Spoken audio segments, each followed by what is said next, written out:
Mike Merker, I got my friend from Galaga over here, and this is the People Solving Impossible Puzzles podcast. This is episode number 3, and as we know, anything can happen. This can go on as long.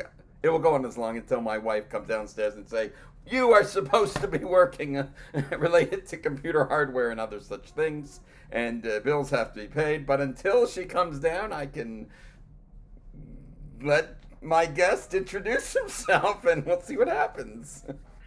Hey everybody, my name is Jeff Halperin, an old friend of Merker's here, and I'm excited to be with you here and solve some impossible problems. I've been a writer, a guitar teacher, an English teacher, all kinds of things, so I've faced all kinds of problems. Now, let's try to get some solutions. Or approach them, I don't know. I heard We'll the see word when his wife teacher. comes down. We'll see how much time we get. We'll see how this thing goes. I'm sure we got at least 20 minutes, at most 3 hours, but I will have to charge my laptop actually as we speak. In real life, I've known you for how long? I'm turning 42 in 12 days. How long have we known each other? Over 30 years. Good God. Like 10, you know? Good God. And I've also done some teaching in different capacities, more coding teaching and science curriculum development, that kind of stuff. Where did you go for teachers college? Did you go to teachers college? I did. I was at U of T at Oise. Out of a scale of 0 to 10, or 1 to 10, I included 0 actually. A scale of 0 to 10, 10 being that was useful and practical, 0 being no it wasn't. Where do you rank teachers college? It's interesting. I think of it differently now than I did at the time. It's not extremely practical, you know? It's one of those things where it's like, you know, how do you explain to somebody how to, like what exactly to do in a classroom as soon as you get there? It's a little more like theoretical there. And at the time I was like, what are these people ever talking about? It was more like social stuff. And, you know, I was coming out of, I did like literature before, I did like English. And so I just wanted to talk about the books, and I didn't understand what all this other stuff was. And now I'm like, oh, okay, I get it. But it took me a little bit to click. So at the time coming out of it, I would have said like 0, -0, garbage, horrible. Since I'm like maybe 5 or 6. Interesting. Yeah. And what do you It think's could be wrong more practical still, but I'm not the sworn enemy of it. Take me through some funny episodes that at the 0 and at the 5 or 6. Tell some stories. License stories, so we don't get sued by Oasis. Nothing untoward or crazy happened, but I was just like a little, you know, you're like, okay, the practicum is pretty early when you're doing it. You know, it's like you're in class for like 2 months, and then it's like, okay, now go to classroom and do it. And I was like, do what? You know? So I felt like a little bit like that. You know, I like to be like methodical. Okay, A, B, C, D. And it's kind of just assumed you can go in and like, I don't know. I probably thought that I had to do more than I needed to. Honestly, it's like, you could just tell the students, hey, it's your turn to read, then your turn, then your turn. Mark the stuff. You give like an assignment that makes some kind of sense. You describe what it is at first and then go over the marking. But I was in a very academic mode, and I wanted to be like, you know, go into more depth than I needed to maybe. I forgot how different grade 9 and 10 is than like university. Yes. So I felt like I was like floating a little bit there. You weren't doing little kids like elementary. No, it was high school. You were doing high school. That's a different ball game. That is that's not babysitting. That is you not have to babysitting. know, like it's like Shakespeare, you know? It's like you're doing like King Lear. And like you get there and it's like, okay, I've done like 5 other Shakespeare plays. I actually hadn't done King Lear. So it's like you need to know everybody's like names, what their deal is. You have to like read Shakespeare and understand a pretty difficult play. Like there's a lot going on. And like when you're just in your practicum, you're thrown into that. It's not like you're designing the curriculum. So I had no time to like read that and do all the lesson plans. I felt overwhelmed at first. Me too. Me too. I teaching or really explaining anything in a formal way is probably one of like the hardest jobs. It's probably one of like the weirdest jobs. Well, I mean, it's different when it's your class and it's a text you know and you're comfortable with. You know, like it would be different for me now. If you have time to prep, that's different. It's still hard, but it's a different challenge. And anyway, yeah. So that was like the first experience I had because you're only there for like 2 months, and then boom, you're in a classroom. Yeah, this the thing of let's call it hands-on learning, or I call it thrown in a ditch experiential Yeah, learning. it's a great Oh, name. Mr. Merker, Mr. Merker, holy crap! They're like, well, the kids are gonna call you Mr. Merker. You better get used to that. I'm like, oh, can I go with Rabbi Doctor Merker? They're like, well, Yeah.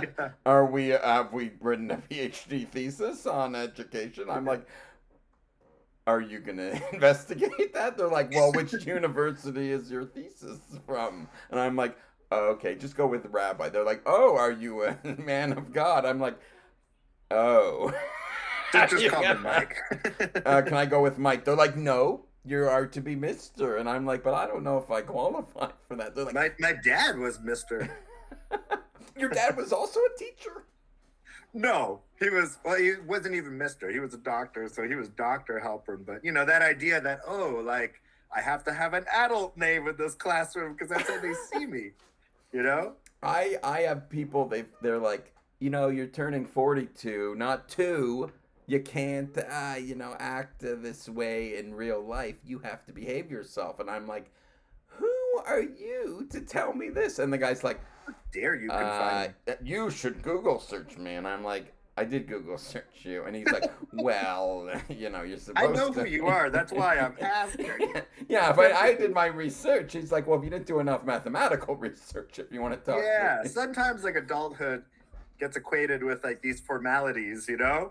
And it's like, why can't I be loose and have a good time and also get into the text when I'm teaching? Like, I could be very formal and decorous and all this stuff and have no clue what I'm talking about in terms of the books. Like, if we're going to talk about the substance of the class, what about the books? Shouldn't that be what we're discussing here? Not my title and all this stuff. I Isn't it interesting all the sort of, what do you call it? Someone used the term meta. Like, you can't just be teaching or outside of a classroom, education in general. Oh, you have to be, you have to follow this principle of, are you a Montessori teacher? Are you, what are the other ones? All those all those psychologists. Waldorf. Waldorf. Yeah, I'm like, what Yeah. am I? Not, I'm not. Am I a Waldorf? Am I a Montessori? Am I a Jewish private school? I'm like, what? What? They're like, you didn't read the book about the Montessori method. I'm like, oh, what's that? They're like, this. You got to sit at the back, and the kids they have to fight over the toys. I'm like, toys in the That's some good classroom. learning. I'm like, Yeah. I'm You like, let wait. them figure it out in the front. Yeah. I'm like, wait a second. Could I get away with this? All of a sudden, in real life, a rabbi comes to the room and goes, wait a second. This is an elite private school. You can't just fill the room with cheap toys and charge it to the school. And Mr. Merker sits at the back, thinking about his next Pepsi. That's not allowed. That is what you do.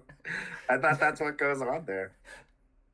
I said too much. Alert.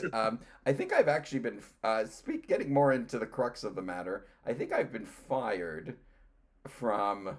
Now we get into the rawness of the podcast here. I think I've been Sure. fired by 12 different institutions, educational, technological.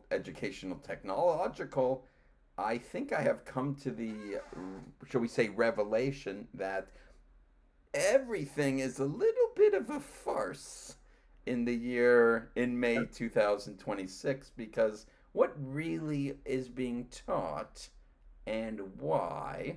And I've had some funny discussions with all sorts of people. A lot of it's, oh, well, don't quote me or don't say my name when you say this. And I'm like, you're saying don't say my name, and they're like, well, I don't want to lose my job. I don't want to rock the boat. I'm the head of that school. And I think Sure. it's funny we've entered into this weird paradox where it's all this AI tools coming out, and you can chat GPT anything. And then, do we really need math teachers or science teachers or coding teachers Yes, or junior? 100%. Why? 100%. Tell me your philosophy.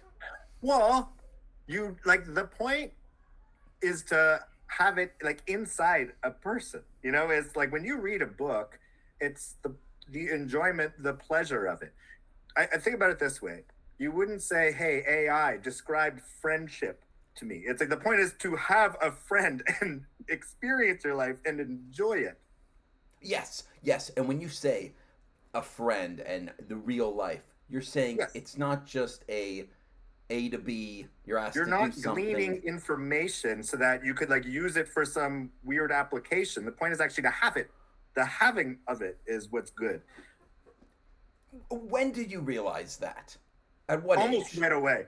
Right away. You've always had that. Um, I have distrusted AI. I put it to you this way. If somebody described it to me like, hey, there's this new thing, it's called AI, and described it, I'd be like, whatever, next. I wouldn't have given it a second thought, but now it's everywhere. It's rammed down your throat. They're trying to like, you feel like, frankly, feels yeah. like investors are heavily, they put a lot of money into it, and now they just need to find an application. And they need to just get everybody using it so that like their stock goes up. Because for the life of me, I'm like, what Yes. is the point of this? What's the end game here?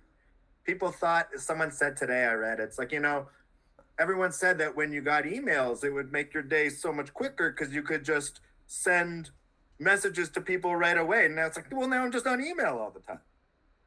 Technology, when it first comes out, everyone's like, oh wow, railroads, oh wow, telephones, oh wow, telegraphs, oh wow, You never umbrellas. actually have the free time that it promises. It just fills it up with something else. Technology is universally just making life more miserable. Totally. Absolutely. Totally, absolutely. This Technology. innovation must stop. We need to stop inventing stuff. We need to stop inventing stuff. Terrible. Give the rant. Give the prophetic rant. I mean, Oh it's yeah. that thing where it's like, okay, now we've saved you time by creating A, so we're going to make you do B. Now we've Yes. made B shorter, so now do C. And it's like, The what are worker. we actually trying to get to here? The worker gets squished. The Yeah, worker gets squished it to no becomes a new end. way for them to be efficient. And then there's always a new task. And really, it's like, isn't the point to get at that time? Like, to me, time is the currency here. Time is the currency. Yes. Yes. Yeah. Go on. Like, there's like all this like crypto stuff and like money, like there's inflation's going up or down. You're like, the only thing that's real is like hours in a day, The only minutes, human, hours. the only like Talk to me real about that. thing is like 24 hours in a day.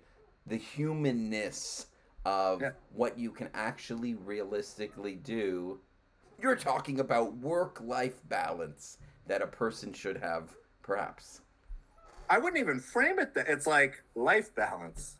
you Life know, balance. it's like stop inserting work as the central thing. You need to work, you need to make some money, but it's like, yeah, um, hello, like people should have a certain amount of free time. There's stuff to do. This notion of like a 4-day work week, that's interesting. And like where it's been implemented, it's like, yeah, there actually isn't like a loss of productivity. It's like it's not like society collapses. Oh, we're like 20% less efficient because we got rid of a day. Wait a second. Your viewpoints, your open-mindedness or clarity of perspective, Yeah. this is coming from spending a lot of time in a different part in the world, right? That's where you maybe Um, saw things differently. Maybe because I lived in India, is what you're referring to, and Yes, I never been to India. India is unbelievable on Oh, so many levels. It is why? anything I could like say about India, it's like also the opposite. Do you know, like it's impossible to describe. I was in New Delhi. I was working as a journalist there. Um, and so it's like I was around like English speakers. New Delhi is the capital, so it's kind of like Ottawa. I was in the north, not the south. Like there are so many languages, there's so much going on, and then you come back to the world here and it feels totally you know, artificial, young, new. You see it with very different eyes. But then the other thing is it's also like a British colony. So there is a link to stuff in Canada. People are speaking English in India. What? Yeah. You got to share some crazy stories of life in India. They have, well, often sometimes it's like the wealthier people too, if they're like schooled a certain way, they'll have like that proper British accent. And then I feel like I'm the chump, you know? Like they have their usage, the way they use English there can be very proper. And it's like old school. So there's like Indian English. Sometimes like the Indian English is like a little regional, sometimes a little proper British. But yeah, I was there to like work on the web desk, and my job was to kind of like proofread, make sure that it was like the grammar was clean, but also like, you know, interview people, do pieces, that kind of thing, write some journalism. But I was also like in charge of the web desk, yeah. What you were doing interviews? You were the Mike Merker with the microphone. Sure, sometimes, yeah. Sometimes. Who were you interviewing? What did you do? Oh, I mean, different politicians, sometimes writers, different people like in governments. It wasn't like hard hitting stuff. I wasn't going to be the person doing like, you know, the Indian locals, you know, like you have to really know what's going on there in a way I didn't. I was more like English language, and, you know, I had an eye on the North American news because it's like my perspective. I was basically like, you know, I had a colleague from Italy, and every once in a while there would be someone from North America, usually like in a different section of the newsroom. But on the web desk, I was the only person from North America. So like the way I interpreted news here was different than them. And we were an international news station. So, you know, you need that. Jeff Halperin worked, so you worked in India, telling people in this part of the world, Canada, America, North America, what was going on in India? It's kind of the other way. You're telling people in India what's going on in North America. Our readership wasn't really North American. It's like, okay, so you can look at other websites, like other journalistic outlets, see what they're reporting. But we also like subscribe to the news wires. So you'll have like AFP, Reuters, like that kind of thing. So the way it works is they have reporters who are in bureaus around the world. And then you like subscribe to them, and then you can select a story because like it's like a paying subscription that we have an arrangement with them. So then we decide which of their stories are on our website. A lot of outlets have this. Like anytime you see a story from like Reuters or, you know, because most outlets, especially now, they don't have their own reporters everywhere in the world. So if you want to get, you know, a local reporter, somebody who's actually on the ground covering a story, you use a newswire. I am getting an education here. Journalism. I'm just learning this as a baby fake journalist over here. Journalism is like its own world unto itself. It's so interesting. Yeah. I mean, it's a little, I don't know. That's probably something, I don't know if everybody knows that, but it's not exactly a secret. It's not a secret, but until you're like actually interviewing someone, then you're like, oh, wait a second. What is like when I've been interviewed and I'm like, oh God, what do I say? And they're like, well, you know, say the truth. And I'm like, well, which version of it? You know? And they're like, no, Michael, you have to at least tell story. Yeah, you know, you have to entertain also. And I'm like, oh, entertain? I thought it's just an interview. And then I started understanding that journalism is or media in general with the journalism slice is so interesting because you're like, you can help me even phrase this. You're like trying to tell people what you're like asking someone what they do and why they do it, but they themselves are like, of course, when people a guy interviews me, he's like, "Well, what do you do?" And I'm like, "What do you mean? What do I do? I do what I always do." And they're like, "No, well, what is that?" And I'm It like, it depends. I mean, often if somebody's interviewed, it's because there's like a problem they have a perspective on. There's a news hook. It's like, well, okay, well, this is going on. This person has this insight. This is how they're involved or connected to it. So this is why they're a good person to talk to. Other times it's like, hey, I'm selling something. There's a new book out or there's a new album and we're interviewing the person. Like I've done music journalism too. So it's like there has to be a reason why they're being interviewed. It's not just like, hey, they're an interesting person. Let's get into their story. Nobody cares about that. There needs to be like a new thing being sold or a reason why that story is important. "Oh, music journalism is Like different than." I've written for some outlets you've never heard of. It wasn't Rolling Stones, but done some online writing at places, sure.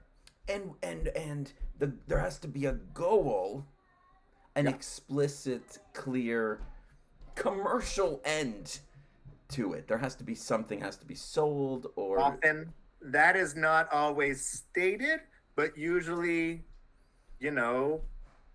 usually that is the news hook. There's either a new thing for sale, there's an album out, so they're promoting it. Like in the arts and culture, that is absolutely what it is. Nobody's like, hey, there's this great book from 1948 that everybody should read. It's like, okay, but why would I publish that now? You're touching on the importance of the current events and Sure. and that's what's the motivations behind an interview. Why should this page or area on a website be? Why is this more important Why is than it other news? things? Why is it news? Yeah. Can you open that up philosophically? What makes the news news?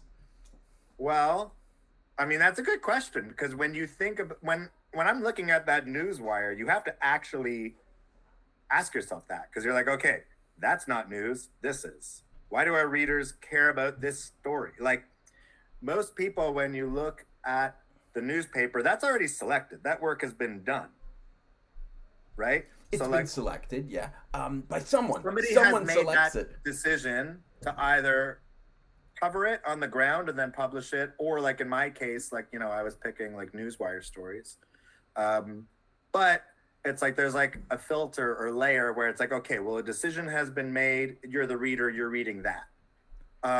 The level beyond that is it's like, okay, I'm a reporter. What should I cover? Like, what is happening in the world that is news? Why be on a certain beat? If you're at City Hall, why cover this City Hall story, not that one? That's like a broader philosophical question.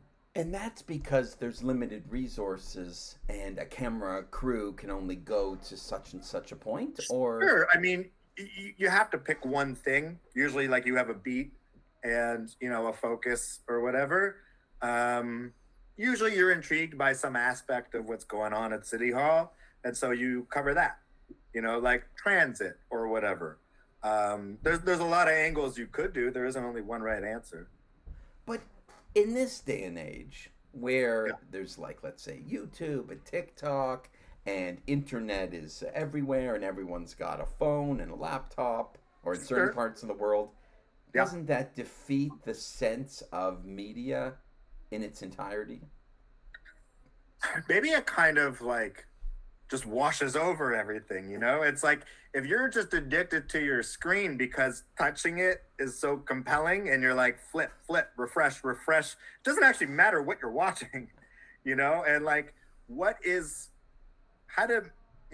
psychologically addictive. It's designed to be that rather than important or useful.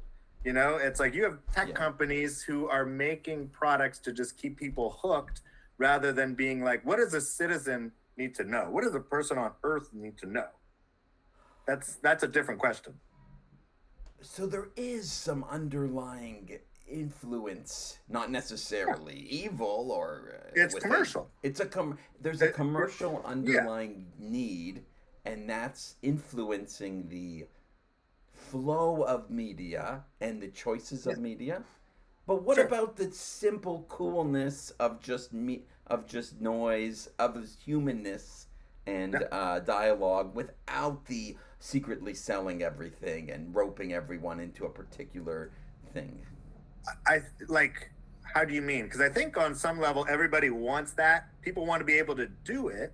There's a demand for it and a desire to do it, but it's hard to bridge because you don't really get paid to do that.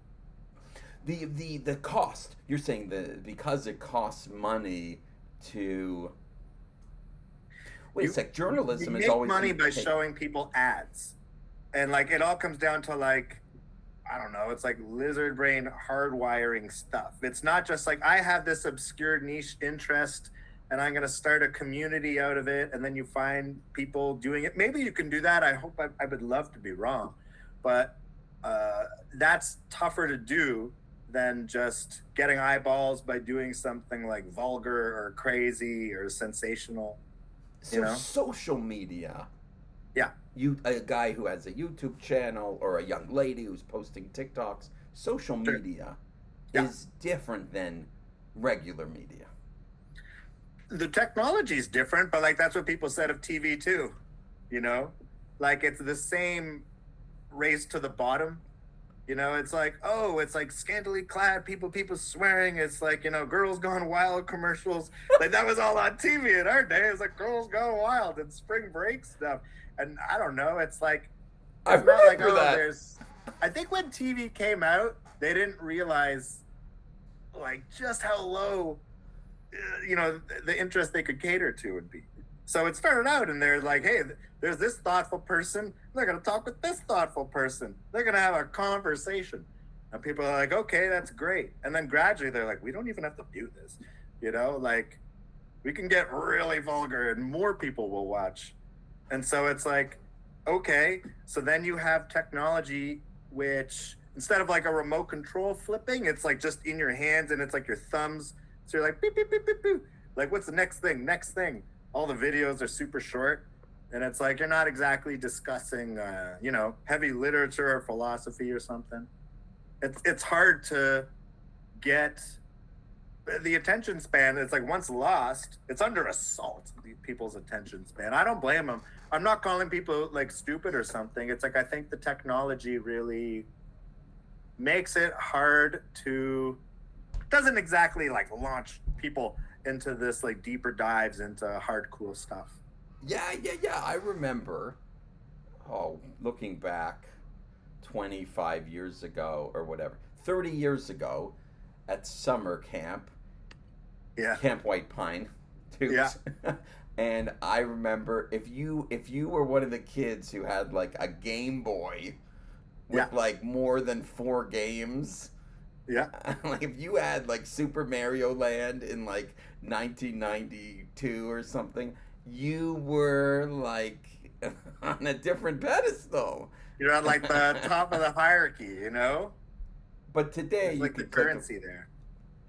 Do you have also in your brain crazy memories of summer camp going way back when, and you're reflecting on that randomly when you're supposed to be doing something else? Sure. Okay. Can we? I was there a long time. Do you think, switching gears a bit, do you think those were good memories or bad memories? Yeah, very good memories. I only have good memories. Yeah. Of Camp White Pine. I'm not being paid by Camp White Pine to say this. No. I probably should. Hey, you know what? We should make a phone call. Talk to Adam. Free. Talk to he's letting it now. You want to share some crazy memories? We were in the same cabin for a bit, weren't we? Yeah, absolutely. Share some crazy memories as we break up from. Oh my God, it's more. They do kind of like blur together, There was like a couple raids at night, like some pranks in the dining hall and stuff like that. James Appel, one time we were like, running to the dining hall and being like, okay, what should we even do? And then like, Levinsky came in and we were like, oh, hide, everybody, like hide. It's like, this is like the head of, the main programmer, all this program director. And he was just talking to a buddy, and he had no idea there was like 15 kids. This sounds so innocent now, but at the time you're like, we're going to get booked. We're going to get thrown in jail. It's like really high stakes. And, he's like, yo, like, I think there's like some campers in the dining hall. So we're all like, run. And everybody gets up and starts to like run out of the dining hall, and he grabs me by like the back of my t-shirt, and it's like a cartoon. It's like you're running on the spot and not getting anywhere. And he was like, who are you? Like, who's your counselor? I was like, I don't know. And he's like, who's your counselor? Tell me. And I was like, Mike, be honest. I was like, it didn't take long for me to crack, man. And then, eventually I ran out, and everybody's like hiding in the bushes, and I was like, oh my God, like heart is racing. James, like, we run back, and it turns out he had like lost his shoe somewhere on the field. And it's like, you don't really get in trouble because it's like, who cares? We didn't even do anything. But at the time, you're like, whoa, like you're doing something that you shouldn't be. That like sticks out because it broke the pattern of like everyday routine there. I'm also, I want to share a memory. I remember on the first year where I was a staff, I think I was in grade 10, and I was like, oh, I'm a staff member. I'm an employee now. And I remember like, the craziest memory. 17. Yeah. And I was like, oh, now I'm an adult and I'm teaching tennis lessons. And then, what happened? I remember I used to bring math textbooks. My dad used to be like, bring all your calculus math textbooks to camp so your brain is good.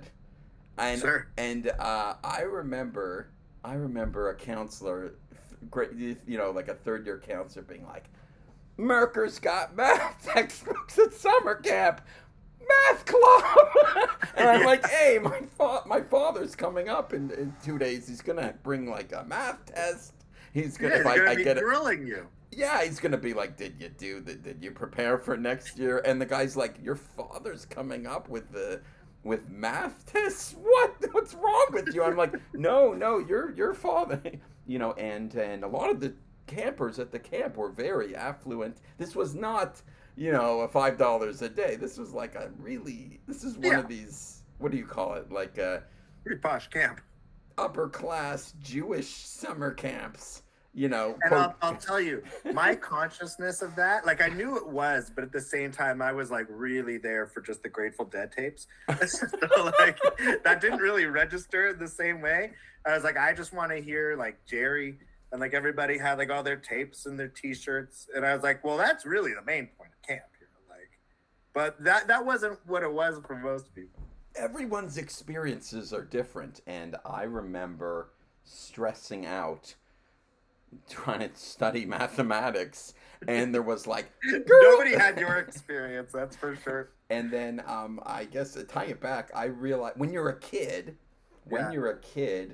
12, whatever, 8, 12, 16, a kid, 30 years old kid, whatever, you don't know that everyone's life's actually completely different, and your family life, whatever, and you're just thrown into like in the middle of nowhere, and you think that whatever's in the woods, and anything, and it's just so mysterious and strange, but that's where memories are made. And I remember stealing soups from a kid with allergies, and then the counselor's like, he couldn't eat anything else, and you took his soup. Merker, they just finished doing a play. They rehearsed intensely for a week.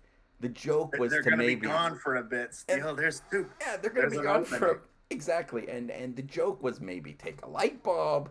You went overboard. Not only did you take the light bulb, you're looking for Game Boy games. You're stealing soups from a box that says allergies to nuts, emergency. You stole the counselor's socks. Merker, you criminal. This sounds like wrong, but at the time it was just like, it's just what people did. It's hard to describe. It's like, you're a kid, you don't know better. all this, maybe a little better, but it's like, you're kind of, there has to be a little bit of transgression, right? Those Otherwise, it's just soups. too boring. I'm telling you, those stolen soups were so good. And people were like, you can get those for like 12 cents a package. Those No, no, are no. like It's like ramen cigarettes soups. in jail. That's the currency. It I'm really like, is. I'm like, no, no. These are stolen from that guy. And he The knows point I isn't took them. even to eat them. It's like to have them. It's like you could trade it, you could lord it over people. There was a lot of politics from like the candy and who had what. They And start cracking down on that. It's not even the sugar. It's like that. Some the people got a lot. politics, the so yeah, it's like, oh, Merker stuck a bag of chips down his pants again. Oh, we're gonna come after him. I'm like, okay, whoa, there's only like 13 full chips barbecue in the Lay's package. Come on. It's like, you stole that from the back of the kitchen. I'm like, okay, there's 13 full chips. Pop and chip room. I got What? eight like not broken ones, and they're like, you stole again. And I'm like, okay, well, hold on a second here. It's a bag of chips. They're like, the principal. And I'm like, have you tasted a stolen chip before? They're like, really? I'm like, this is better than barbecue. Is stolen chips are sweeter. And someone's like,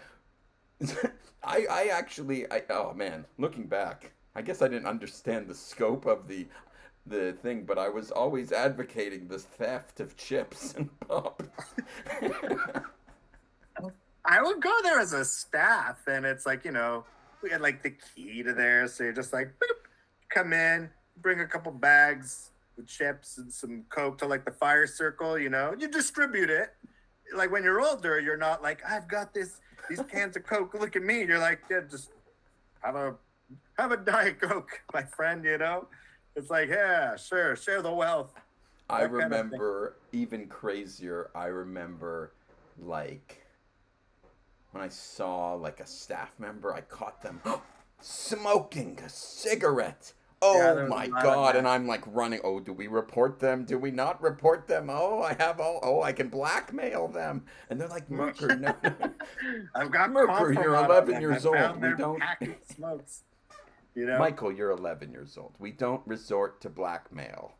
And then People had cigarettes at like shockingly young ages, and it was like having like a pack of smokes was like, whoa. There's like a 12-year-old who like brought like a cigarette to camp or something. You're like, why? Like I don't even know. The '90s, it was different. Tell the story. Who was that? Your memory's better than mine. Yes, someone got thrown at. Someone had to call home. Wow.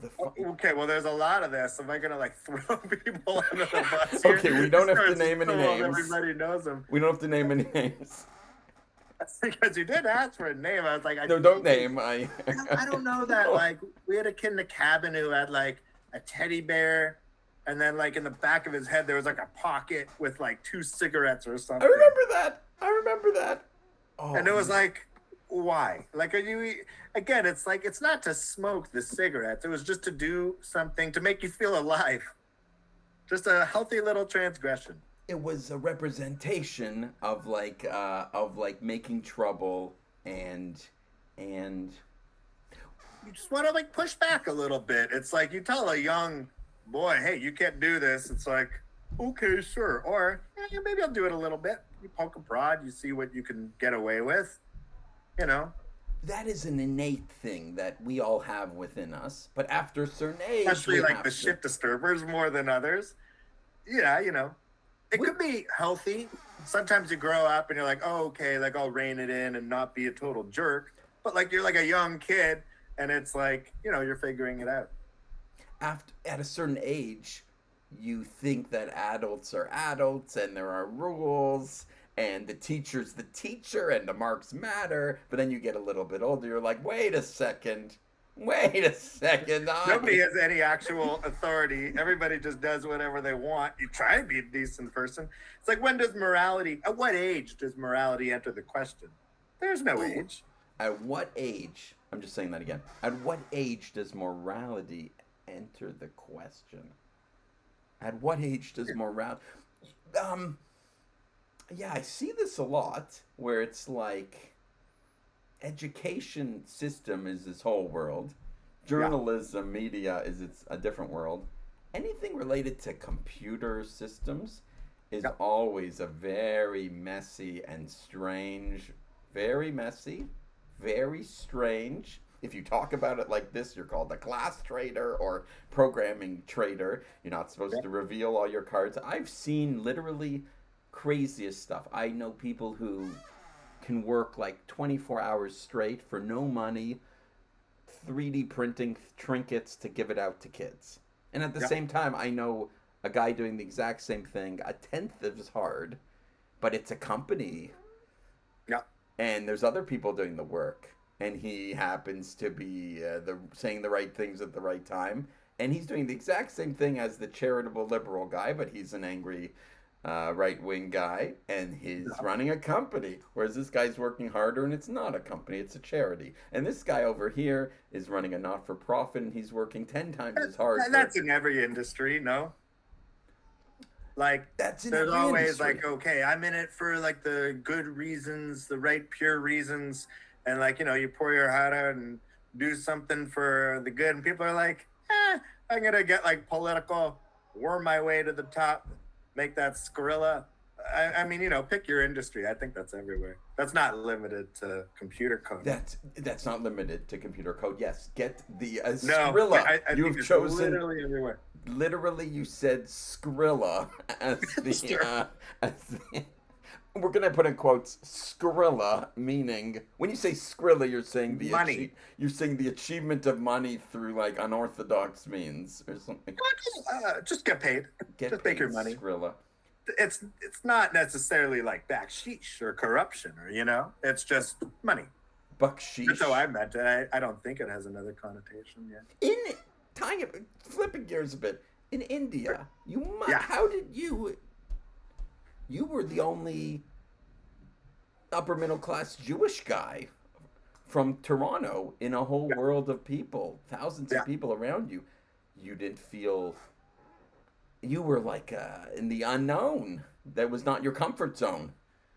Yes and no. Like, look, you get to India and like things around, you're like, okay, this is different. you know, like as soon as you leave the air, as soon as you get off the plane, like the humidity. I got there in February. It wasn't even summer, but just the air in Delhi, the pollution. You're like, okay, they're not kidding. Different right away. Things like that are palpable. But then you're there for a while, and you're like, everyone here is upper middle class. It's like higher caste. It's not just, like if you're in a newsroom, that's who ends up being in newsrooms really anywhere in the world. It's like poor people don't tend to, it's harder for them to become reporters for different reasons. There's different barriers. You're But touching on hold on. that. What are we Sorry, talking about here? sorry. No. Go on, go on. I'm you tell the story of in India. I'm so many facets here. Sure. Journalism, education itself is only available to the better education's available more to the more affluent. Well, what I was gonna say is Happiness. sometimes there's like internships that are unpaid, and it's like if you're wealthier, you could afford to do it, and like if you have debts, you can't do that kind of thing. There's different reasons why people in newsroom tend to come from wealthier backgrounds. That's like one. It's a job. The same with technology at a higher level. The higher Yeah, technology people, they're all like, "Oh, well, my parents paid for my Princeton education, or I went yeah, to, I rubbed shoulders with so and so." I'm like, yeah. "Oh, of course you're the chief technology officer." Yeah. Whereas a harder working guy from India is like lower down on the food chain, per se. Often can be, although there's wealthy people there. Like there's brilliant students there too. The tech sector there is enormous. Um, yeah, so it really depends. What brought me there? I had like a colleague, somebody I was like friends with first, but then did a little bit of work with here. I was like editing his stuff, and then he became the editor there. Literally, it was just at a barbecue, and he's like, "How would you like to work for me out there?" He's like, "We'll fly you there. We'll get you an apartment. You'll have enough money for a great life." That's how he put it. And I was like, I'm not gonna I didn't plan to go there. It's not like, oh, I'm this like seeker who like left it all behind and ran to India, you know? But I was like, at the end of my life, I'm going to be like, whoa, I'm never going to say, I'm really glad I didn't go to India. I'm glad I turned that down, you know? So I went. It was presented to you with the accent of a South Park character as well.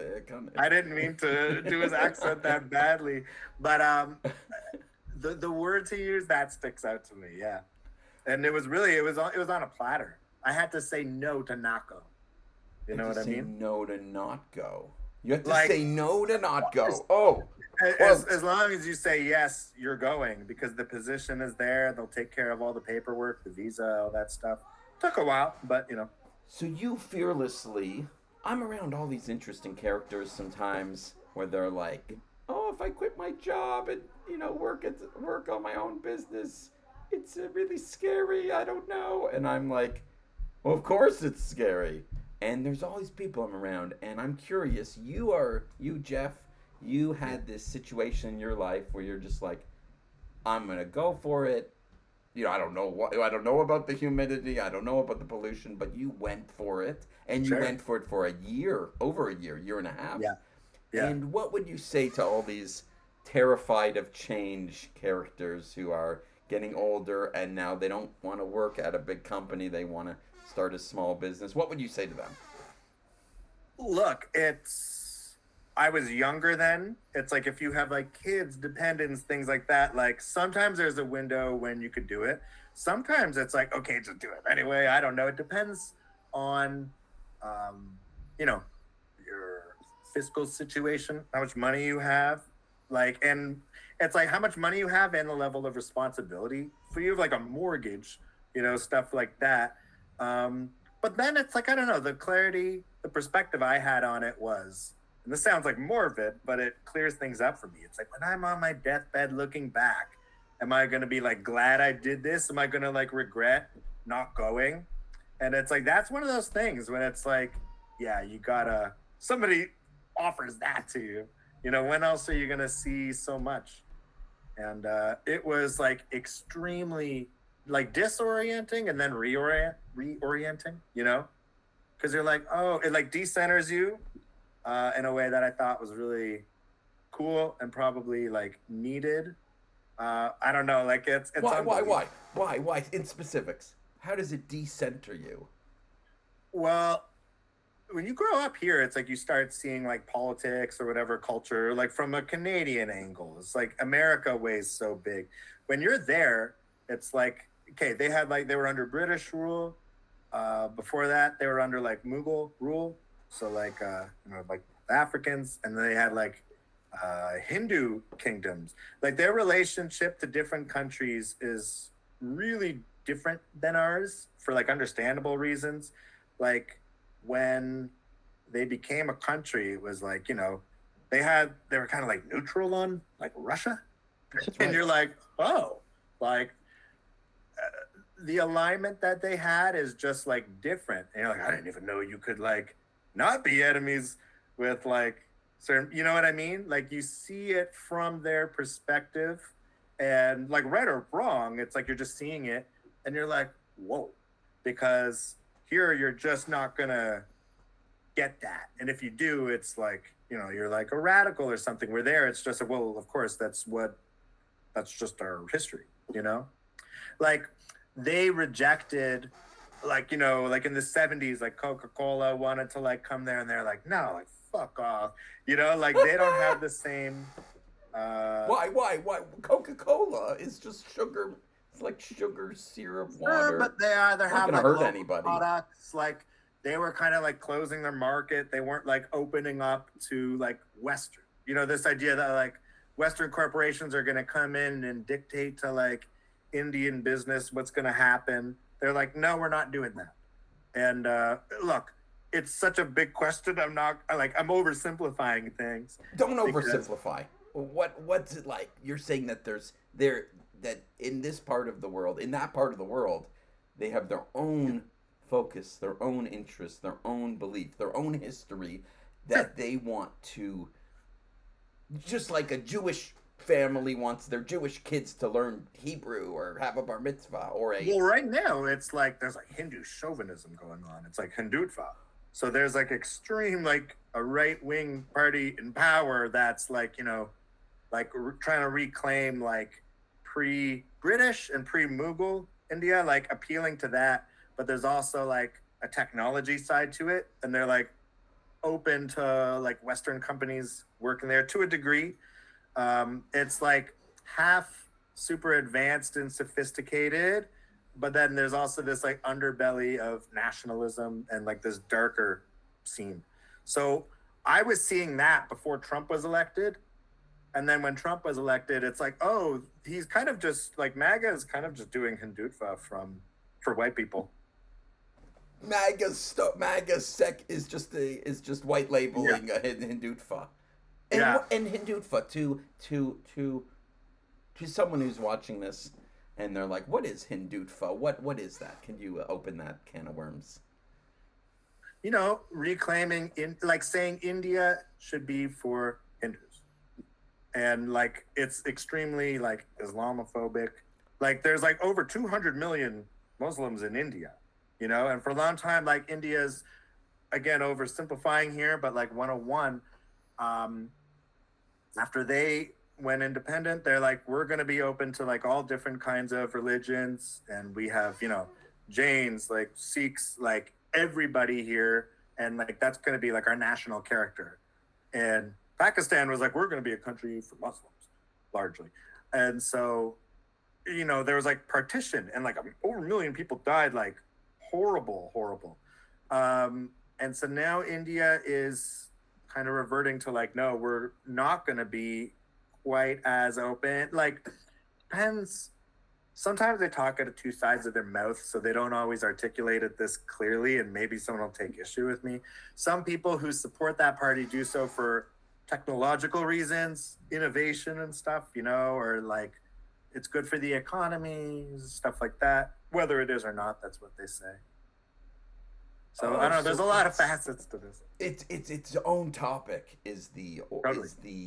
and did you learn about you? Okay, so you were not just an expat touristy character hiding from. You were not a tourist. You were Indian. You're on a news desk, so you're like news desk. Everybody is a journalist, pretty much. So they're all like talking about this stuff. Now, some of them were like, hey, I want to write about like fashion stuff or whatever. There's all different kinds of beats, but some of them were like pretty hardcore political. Yeah. Because you were around, of course, all the sort of, could we say, you were a bit insulated from the street of India. You were more in the upper echelon. There isn't one kind, like probably anywhere in the world. It's not like, okay, well, you're in Canada, you're in the real Canada here. There's always pockets and it's a million different things. I certainly wasn't what you would call like in India proper. You're like in a news desk in like Noida. So it's like you're technically outside of New Delhi for tax reasons.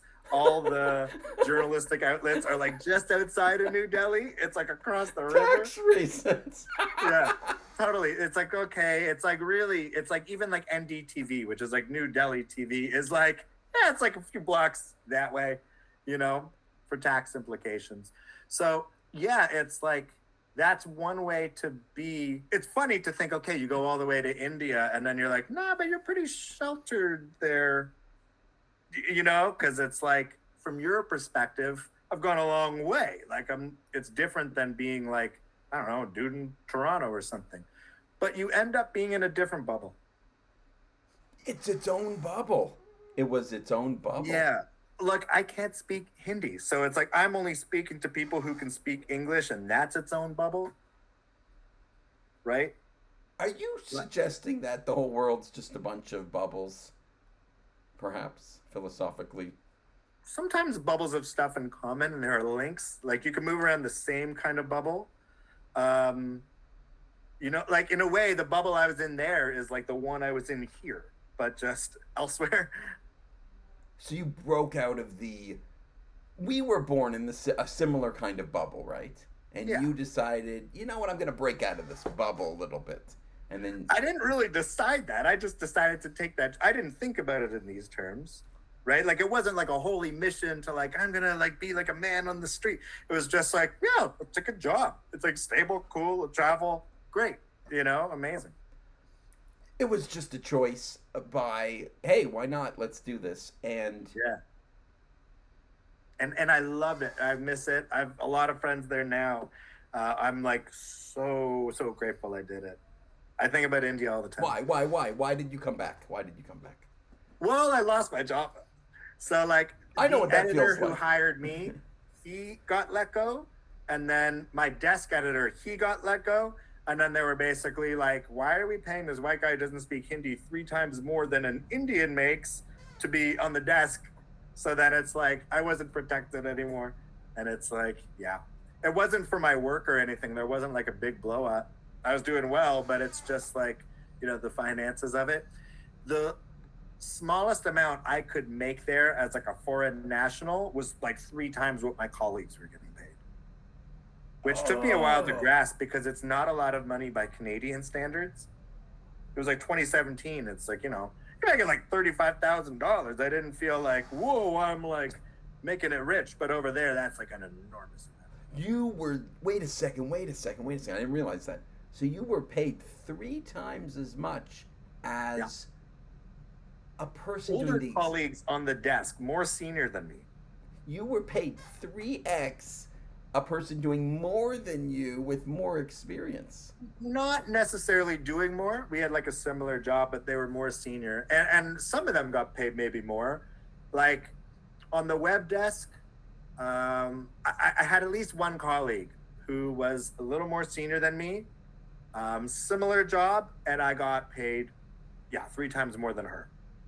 And she's a woman too. And she, the cards are coming out. Oh, Yeah. Did you feel I bad didn't about grasp that? the implications of that were tricky, because you're like, you're like inclined to like tip like a rickshaw a little more because they're like, yeah, I'll give you like 20 extra cents. Who cares? But then they're like, no, don't do that because then they'll expect more, and they don't get paid the way I do. So I'm like, I don't even know. Like, it's disorienting, It's like, disorienting because like, not to. Wait, sorry to interrupt. Go on. Yeah. You were paid. You were paid 3x the journalist. So because you were speaking English. So they don't want like a ton of people from around the world come in taking jobs. So they're like, why should we hire you? So you have to prove that you have some like specialty.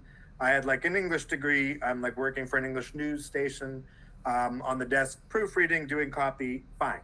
So then it's like, the other barrier is, okay, well then they have this special skill set, you need to pay them more. So then the company does that. That's why that barrier is in place. It's kind of like to protect Indian jobs. So then, it's, So it took me a little while to get calibrated to like how much other people were making, how like an apartment that to me was not expensive was actually like quite expensive there. It's like, $400 or $500 a month. But it's like, in Toronto, you're very lucky to find a 1-bedroom for $500 in Toronto. But you could barely get a shopping cart for $500. Yeah, totally. That's like a couple dinners out sometimes. Wait a second. So you had to acclimatize yourself to all these different circumstances, things, yeah. with all these invisible money, commerce, employment variables, and you're still here to tell the story. No one ate you. You weren't dipped in sauce. No. Are you kidding? You get treated so well there. You're like a white dude there. You're a dude and you're a white dude. People are like, What does that mean? White. Oh, you're a white dude means that you're like you're looked up to. Oh, yes. What? Explain. In ways, like sometimes it was like laughable how much that was true, and like here it kind of sounds like like you're saying it was like in ways that were impossible to ignore there. That's true. I wrote a piece a little while ago about this, and the example I used, Merker, was sometimes I was at like Red Fort, which is like a big tourist site, and if you're like walking around in like markets or whatever in New Delhi, people have seen white people there. It's not a big deal. It's like a capital of the city. But I think sometimes when you're at tourist sites and people from elsewhere in India come to visit this place, you might be the first white person they've ever seen. And so I was like walking, and a dude is like, "Oh my god!" and like gave me like his baby to hold, and like took a picture. And I was like, "What?" you know, like why? Like I don't get it. I feel like I'm like just a dude, but you know, like so that's why it's impossible to ignore that it's just different there. Like things happen to you there that don't happen to me here. And like I can't speak the language. Like I can't really speak with him, right? So I can't be like, dude, I'm not a big deal. It's like he's just seeing what he's seeing, and then that happens. So And I swear, yeah. So some random guy at some random tourist site looks at you and thinks that you are like something that you may not be, but his perception is of such that he's handing you his child, like you're the I don't know Godfather, and you're exactly gonna. what was going on in his mind, but I know that doesn't happen to me here. Like Hopefully, not. I don't know no, when's the not last at all. time. And like I tell people, it's like if he were to come to Canada, no white person is going to give him their baby. And it's like, like that doesn't happen in reverse. I had the same. I had a funny experience, literally, where a guy came over, like a friend of a friend, and he was Indian or of Yeah. Hindu. He's from that part of the world, and he came over, and I like prepared like some the Indian national anthem, and when he came over, I sang it to him, and then he was like, "Oh my God, you tried." You failed miserably, but you tried to respect my culture. And I'm like, well, yes. And he goes, and then he's speaking, English. He tried to say some Hebrew words or French words, whatever. I'm like, I don't speak French. What the hell? And he's like, oh, really? And he tried to speak some Hebrew, and I'm like, I don't really speak Hebrew. And then he's like, you see, we're trying to pretend to care about each other's culture. And I was like, but you weren't, Jamayana. I don't even remember his name. I should look it up properly. Sorry, Jamayana. Sorry, Jamayana. But like his name had like 20 letters in it. And I'm like, I will not call you Jay. I will try to honor your traditional name. Yeah. And he's like, Getting people's name right is very important. I'm bad at it, and I felt terrible because I didn't mean to personally slight anybody. My memory is just appalling. It's like it's like a failing of my brain. It's not my personality. I'm sorry if I don't get it. It's like there's a distinction. It's a different part of me is failing. but also, yeah. But what also, as you echoed, as you said with the guy handing your baby, when people come from other parts of the world and they come to Canada and they speak broken English because they are speaking fluent, maybe India is not the best example, but like person from the Ukraine and they come Yeah. to Canada as a refugee, or person from Syria, or Yeah. person from Israel, or anywhere Yeah. of any political, and when they struggle to speak English, I don't like, oh my God, you're trying to speak the language of We should Canada. be. We should appreciate it. It's hard, Instead, people are like, your accent isn't good enough. It's like, do you have a Canadian accent when you speak Russian? you know? Like, imagine if you learned like Mandarin and you could speak it and understand it, and somebody's giving you shit because it sounds like you're from Toronto a bit when you speak. You're like, come on. Like that's what it is to like rip on people who have accents when they speak English. Because you're worldly, because you have a worldliness from a year and a half spent living in India, you see the world differently and can honor the foreigner differently than a guy who's just sitting in his basement all the time. Well, I mean, sure. Like, I don't even know what that means. Everybody's cool. Not to sound like some like. Would you share some more cool stories about India? Maybe the food or the religion or the culture or something cool, the music. Please. Music. There's so much cool. The food, what I would say is it's extremely regional. So like New Delhi, I was lucky to live in because it's the capital and they do have food from all over.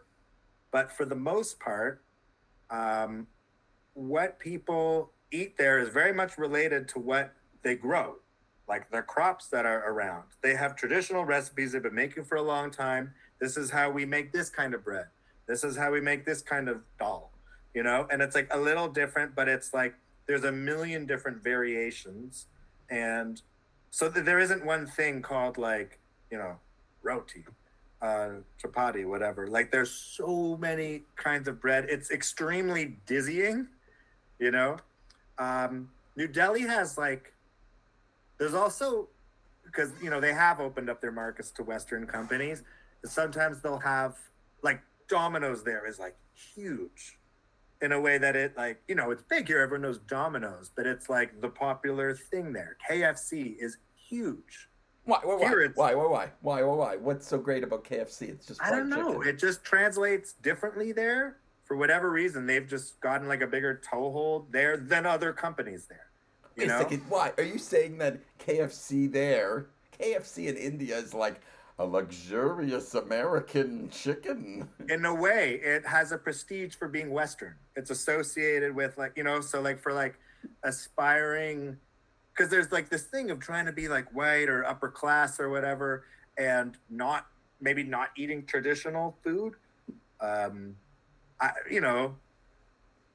It's looked differently there. Like that idea of like Western food in general. You're telling me that in India or parts of India, with India is like a million countries. India is like 1,000 different countries where if you were to travel 1 hour west or 2 hours north, and you're still in India, but the same label for the same bread will be slightly different and in a different dialect. The ingredients themselves will be different. No, it's a different food. It's not just the way they talk about it. The food itself is different. Like, like if you're in a mountain area, it's different. Like the spices, the combinations are different. Sauces are different. It's extremely regional. So they have like so it's like North Indian typically means like Punjabi food. Like South Indian, typically, it's like dosas, like uttapam, idli. There's like certain like classic dishes. Like I'm not an expert in this at all. No, you're good. No, keep going. You're an expert to me. Well, it's like, and 1,000. And then I didn't even get to the South. I was like in different places in the North. I got to travel, like not as much as I would like to, because I thought I was going to go to other countries when I was there. And then seriously, I was just so consumed by India. I was like, whoa. India is way more like a continent than a country, like it's unbelievable.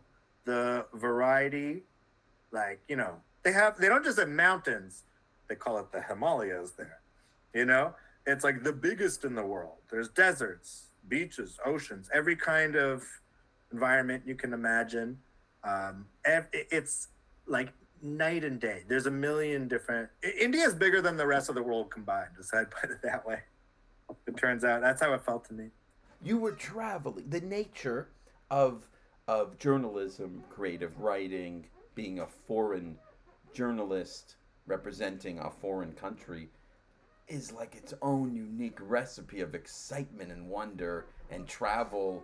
And it was also a job, so of course there were constraints. Emails have to be sent, work has to be done. But this adventure, are you a different person because of it? Oh yeah, absolutely. Why? Well, like, what's the best way to put it? I always had some doubts about how like Western society here could be, shall we say, a little hollow at times. And then you go there and come back, oh yeah. And then I came back and it's like, oh yeah, now we're just doing like cryptocurrency and like housing is like way more expensive. It's like I had some suspicions and some strong feelings, and then it's like, yeah. You feel like you look. Why hollow? But when you say hollow, you mean without like consumer substance. society, like advertising, this kind of stuff. It's like the things that they are showing you in ads isn't necessarily the best path in life, shall we say? Like just on a basic level, it's like, what are we even like doing here. It's that thing where it's like the thing that you need to see in the news isn't necessarily what's on the news. They make it like psychologically addictive because you're on your phone so that you watch this, so they can show you ads. And then it's like, well, what's the end game here? Try to see it like in a broader picture. I was talking about personally how it's like, you look at it, it's like, well, when you're on your like deathbed, you're gonna be like, what did I do? It's like when society's on its deathbed, are we gonna be like, I'm glad we saw all those ads. I was glad I'm bombarded by all those for years. And it's like, I think it like damages your brain and your psyche and doesn't introduce cool stuff in your life that otherwise really could be there. Interesting. So you, Jeff, Yeah. are, could we say, anti-popular consumerism? 100%. Like to some extent I do it. And like a lot of my friends are, it's, I don't know. Yeah, a lot of it's dog shit. Like, of course, you know it. I know it. Everyone knows it. Yeah. But it's like, yeah, like in my spare time, I'm probably not doing what they show you on TV. I like a lot of jazz. I like a lot of weirdo jazz, and my books. I'm gonna play my guitar, and it's like you don't want to be completely aloof. And I love the Toronto Maple Leafs, and connect with normal people on that kind of stuff. I'm not trying to be like a super rarefied weirdo, but yeah, it's like probably, and the point isn't like, oh, I know all these answers. It's like everybody has something that they would find really cool, and it's like almost guaranteed to not be what's in the advertising being rammed down your throat. And so being in India helps you like, oh, they have like an extremely spirituality there is like incorporated into daily life in a way that it isn't here. And even though explain. Well, you see like shrines everywhere and like temples, and it's like people have decorations of like different gods that they're into, like in their car or whatever. It's just a part of life. A buddy put it this way: it's like Maslow's hierarchy of needs. He's like, in the West, it's like, you take care of like your shelter and all these like practical things, and then do like spiritual epiphanies last. That's like the high point of the pyramid. In India, we do that first.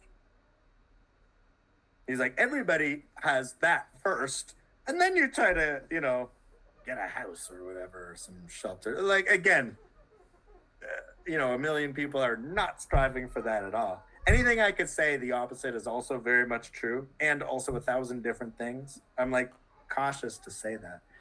Well, you don't have to say anything or answer anything that you feel uncomfortable. I'm just trying to, just wrapping my head around this. I'm just relating what your phrasing parallels like other people who not travel, but they talked about like, I don't, you have religious people talking about religion, or you have like programmers talking about programming, or even like journalists talking about media.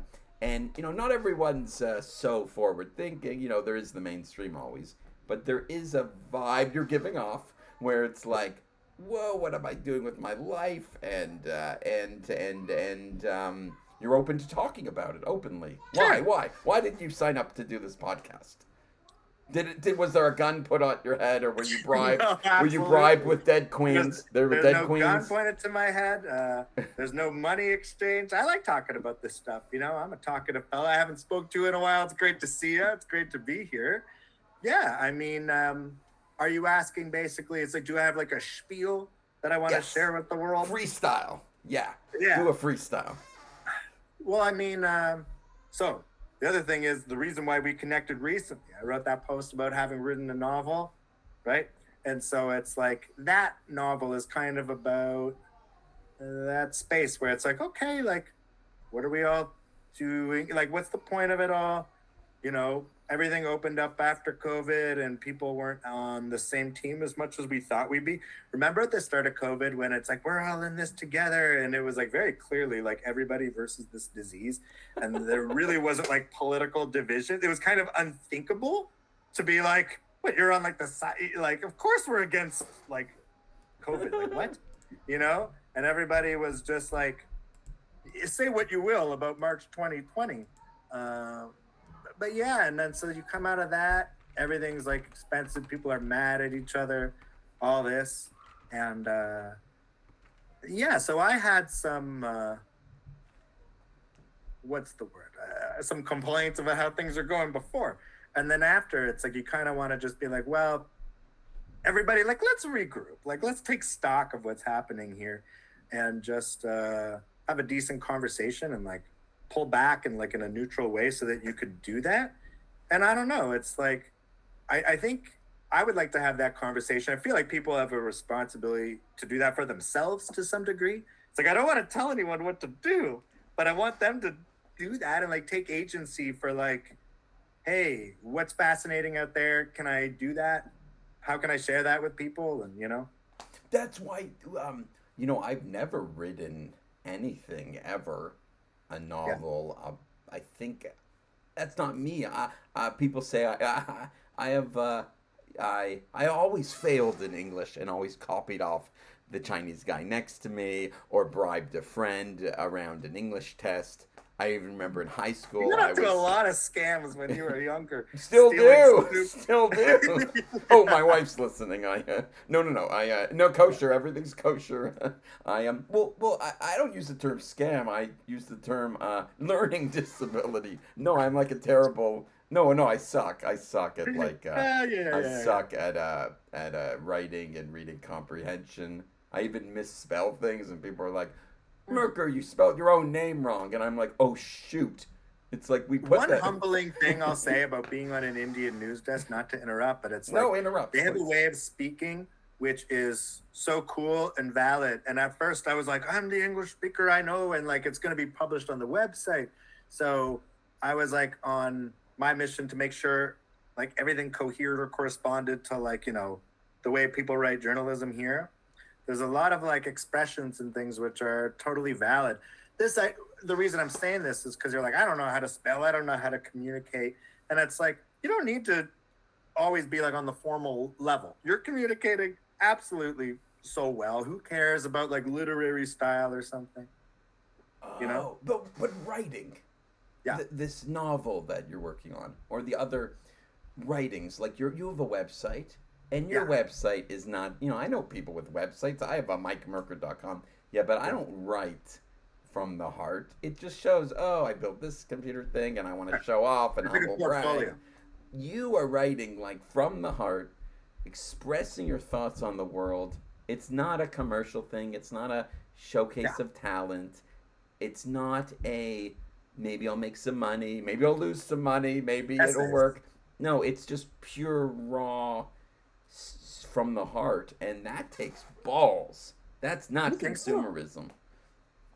I don't know. I mean, it's essays, I guess. Like it's basically just essay writing, where it's like there isn't really a reason to do it. Sometimes I feel like why? I really have no idea if anybody's reading it, because it's like you don't really get any like feedback. Like nothing comes of it. I paid to have a site. I've lost, I don't make any money from it, and you just pay like yearly to post or whatever. You're paying for your own website, and it is not a Shopify website. No, you're not there's no product. There's no product. There is no product. It's there's no product, and there's no credit card, except there's no install a payment, and I'm doing this secret, blah, blah, blah. But if you want to read it, go ahead and read it. Yeah. So you are just putting your thoughts out there into the world, and there is no give or take. And why? Why write? Why write things of a when it's not being paid for it? Well, probably most good writing wasn't paid for. I mean, very few novelists do it for money. Like I have a friend who was like longlisted for the Giller, and it's like, when he signed that book, it was like, $2,000, which is like a chunk of money, but it's not a living. It's like you need other jobs. It's not a job. Nobody was ever, like people, that notion of like, why do it if not for money? It's like, I would love to do it for money. If someone wanted to pay me to do it, cool. But it's like, I don't know. Anybody who feels an urge to write, you probably just have it. It's like if you can bear not to write, you wouldn't, you know? And that sounds like. But why did you post on Facebook? That took 6 balls. You posted. What did you post? Say what you posted on Facebook. The most recent thing about the novel? Yeah. I wrote that I finished it. I'm like still putting like a couple touches on it, but it's this weird thing where it's like you have an urge to, you know, write your thing and do your thing. And then like nobody reads it, nothing happens to it, it sits there. So I was like, well, at the very least, if people want to read it, I'll send it to them. And when you do that, it makes you accountable for it because it's like, oh, people actually responded and now I have to like send them something, you know, not many, but like a few. And thank you very much for being willing to read it. And yeah, so I've been like working on that last week again because I put it away for a few weeks. And it's good again to pick up and have some fresh eyes on it. But yeah, I got rid of a bunch of stuff that I don't think worked. Why? Up. How do you edit your own work before it goes out there in the world? I mean, you have a sense of maybe what you were going for initially when you're writing it. And then if it feels like too much of a slog to read through and it's not necessary, sometimes you have an attachment to like the original intention, but you're like, nope, gone, bye. Like the phrase everyone says, it's like, you got to kill your darlings, you know? You're quoting similar, I mean, I'm talking a bit more. It's like a Faulkner quote. Yeah, everybody says that. Everybody who's intelligent and read Faulkner says it. No, everyone just knows that one quote.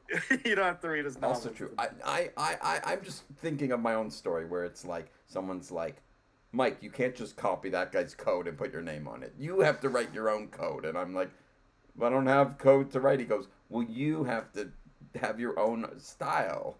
And I was like, I don't have a style. And he goes, no, that you have to pretend you have to be you. You have to be you and do your own thing. And I'm like, but that Indian guy, I can't just copy off him. It's like, well, you can copy off him and we'll give you your certificate for web development and data science.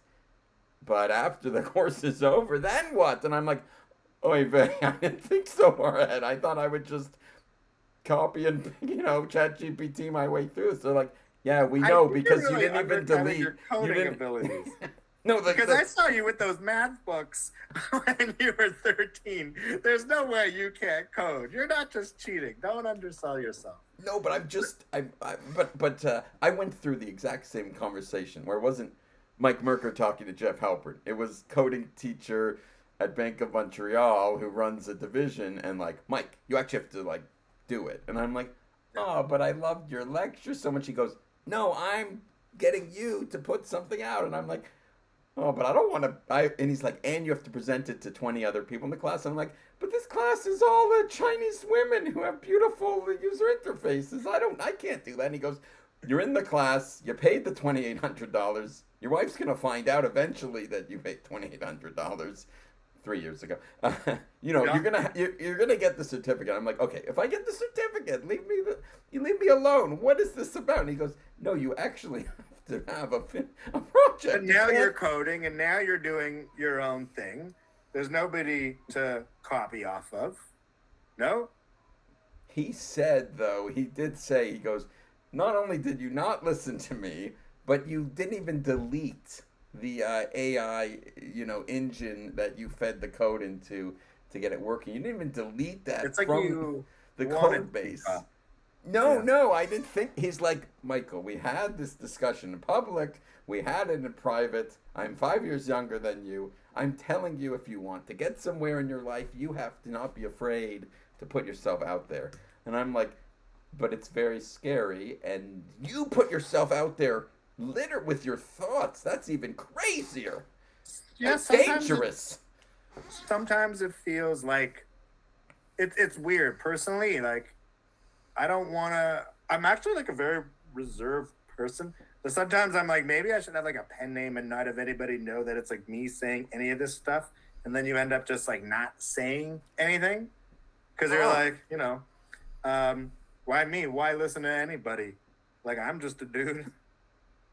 So I That used kind to of do that. I still do that, where I'm like, do I really have to put it out there? How much risk did I take? There's a few Israeli people who kind of pushed me, prodded me, and then it was like, okay, I'm gonna do it. And they're like, do what? And I'm like, I promise I'll make videos.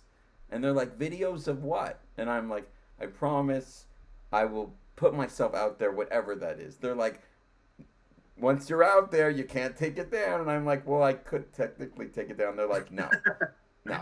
We're telling you right Yeah, now, like do not delete it. Put yourself out there. And I'm like, oh god. Once I put like a cartoon version of me as a bunch of colorful squares on my shirt, they're like, well, you don't have to turn. You don't have. We did say do that. And you I'm don't need like, to be a caricature or something or cartoon. It's really healthy to like take that plunge though, because I could have like written that novel and just not told anybody, and it's just like gonna sit around and do nothing. I've sent it to a couple publishing houses so far, they haven't bid, and you're like, okay, fine. But as soon as you tell people, my sister said years ago, she's like, if you're doing something like that, don't tell people until it's done, because you don't want to like have the satisfaction. People are like, oh, you're a writer or something like that, until it's finished. But then also, like, once you do that, you have to be like accountable and see it through. you have to be accountable and see it through. I'm just saying that again.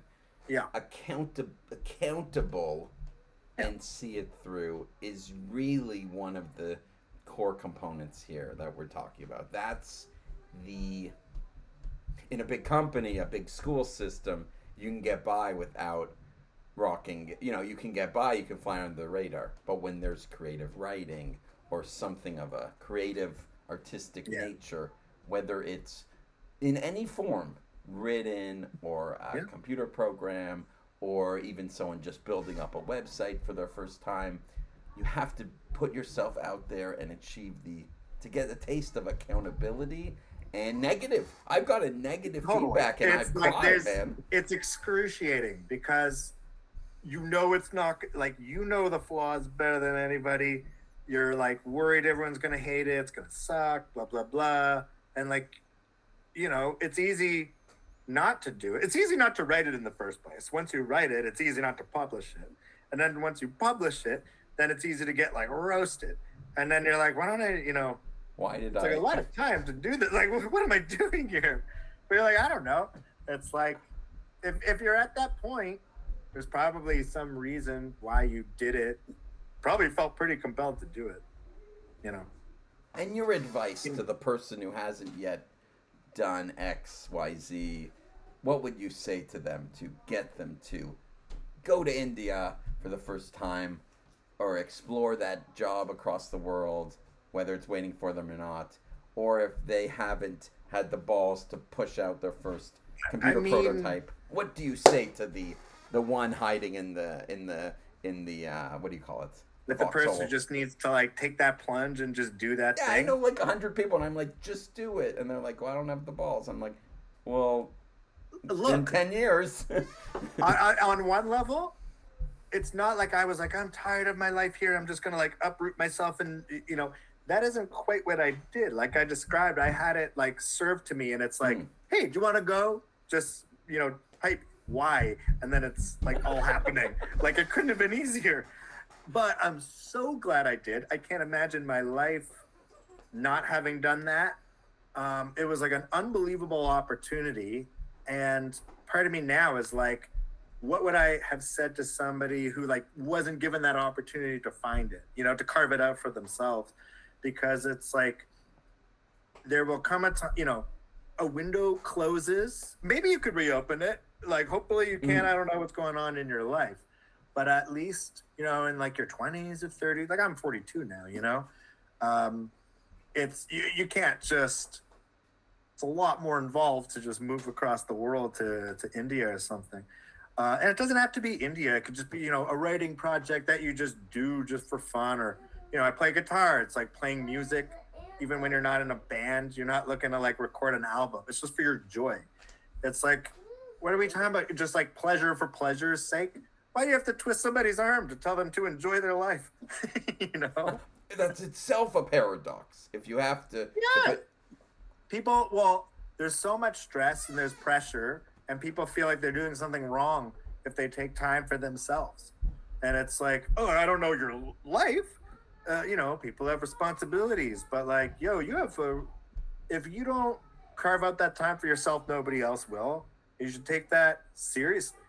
Like, that's a responsibility to be like, yo, if I don't watch certain movies, read certain books, listen to certain music, talk, travel to certain places, it's not going to happen.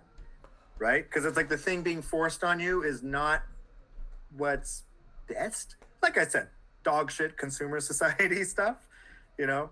And now it's all like gambling ads. You watch like a hockey game and it's like, bet on everything, bet. And then it's like, don't bet too much.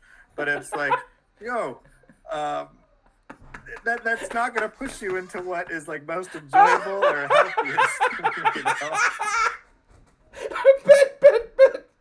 You're watching. Can I say that back?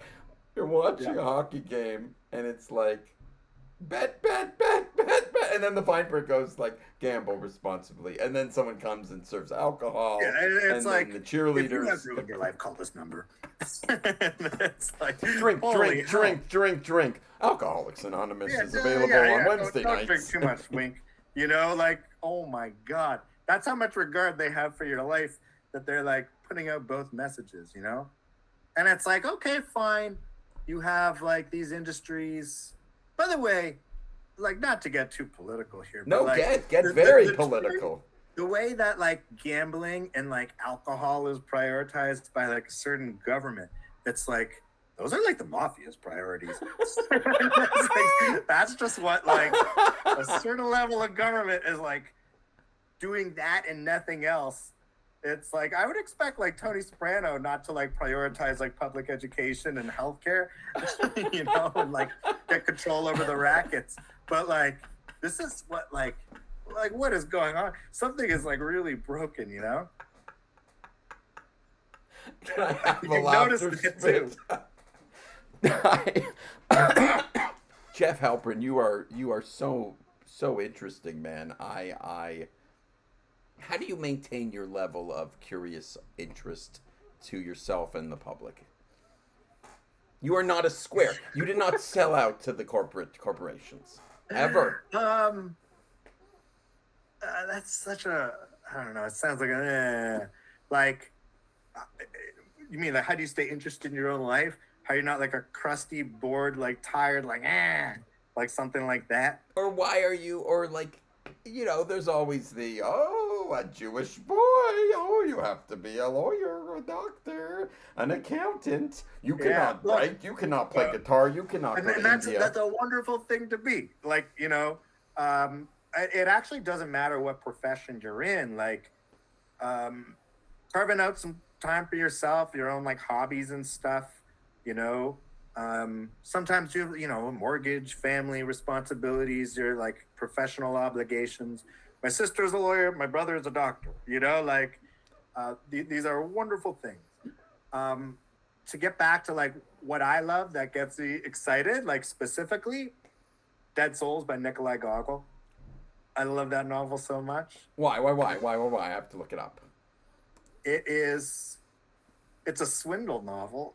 Everybody is like swindling everyone. It's about like that false face that you show, where it's like the scam being run in the novel isn't actually like the real subject of the book.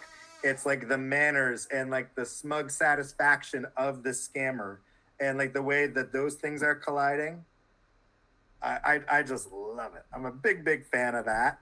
That novel, I would say, is like, in terms of, you know, great literary style, and it's a weirdo novel, but it has almost no relationship to like the actual world. It's not trying to be like, you know, a realist novel, but I just love it. Nikolai Gogol is, you know, very core writer for me. And I posted something about this on Facebook too, because it's like I think reading's really important, and the writers I come back to are Nikolai Gogol on one hand and Roberto Bolaño on the other. Why? Each one. Give a minute. Yeah.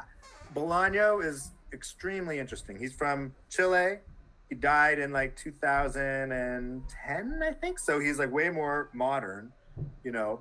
We'll say a contemporary author because he's not in like 19th century Russia. His novels are extremely international. He was like a bohemian poet. He started writing novels to make money. That's how much of a real writer he was. He's like, my poetry isn't selling. I need to do novels, which is like, A sellout. now it's But like, that's not a. Is that a? Could that be called a sellout? no, not the way he wrote. And it's like, there's a lot of, it's a different form. Like he never stopped being a poet. I'm reading him in translation. I'm reading both of those people in translation, by the way. Right. So there's always like a filter or a layer between you and the actual writer, but I'm at peace with that. That's okay. But yeah, no, 2666 is the big novel for Bolaño. And that one is very much about evil in the world, confronting it as much as you can, like trying to uncover what it is. It's about like murder and missing women in northern Mexico, which like really was happening in the 90s in this town based on like Ciudad Juarez. It's like a fictionalized town in the novel. And you have people from the States, you have European academics. Basically, the way I describe it is this. It's like, if you're of that world, you're too close to figure out what's going on or uncover it because you're like either implicated in a way or you'll be subjected to it. And if you're too far away, even if you try to uncover it, you're like too on the outside. And it's like, I don't want to give any spoilers. I don't know if anyone's going to read it. But, We'll say a spoiler alert. We'll give a spoiler alert. Spoiler. Okay, I'll say. It's kind of like an unsolvable detective novel. Like it keeps challenging you to like figure out, okay, by the end, we know it's like this guy.